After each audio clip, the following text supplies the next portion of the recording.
বাংলা সিনে জগতে দেবশ্রী রায় একটা জনপ্রিয় নাম। খুব ছোটবেলা থেকেই অভিনয় জগতের সাথে যুক্ত তিনি। বর্তমান সময়েও সুযোগ পেলেই ছোট পর্দা বা বড় পর্দায় কাজ করতে দেখা যায় তাকে।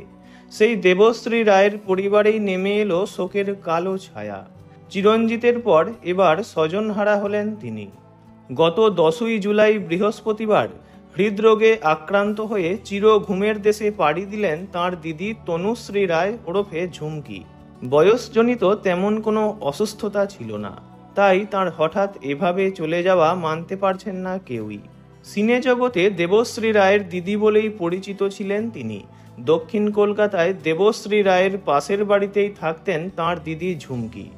সম্প্রতি এক পারিবারিক অনুষ্ঠানে দুই বোন রুমকি ঝুমকি একসঙ্গে মাইক হাতে গান গেয়েছিলেন।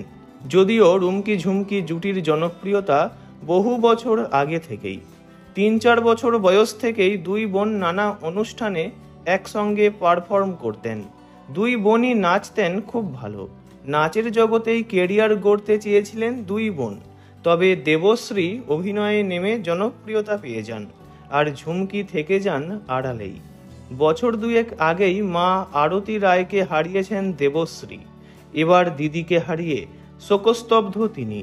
ঝুমকির প্রয়াণে শোকের ছায়া মুম্বাইয়ের মুখোপাধ্যায় পরিবারেও। সম্পর্কে রানী মুখোপাধ্যায়ের মাসি হতেন তিনি। জানা গিয়েছে মাসির চলে যাওয়ার খবর পেয়েই মুম্বাই থেকে কলকাতায় আসছেন রানী মুখার্জি ও তাঁর দাদা রাজা মুখার্জি। পরপারে যেখানেই থাকুন ভালো থাকুন তনুশ্রী রায়। ওনার বিদেহী আত্মার চির শান্তি কামনা করি। ভিডিওটি এইটুকুই। বিনোদন জগতের সব রকম খবরাখবর জানতে চ্যানেলটি অবশ্যই সাবস্ক্রাইব করবেন। ধন্যবাদ।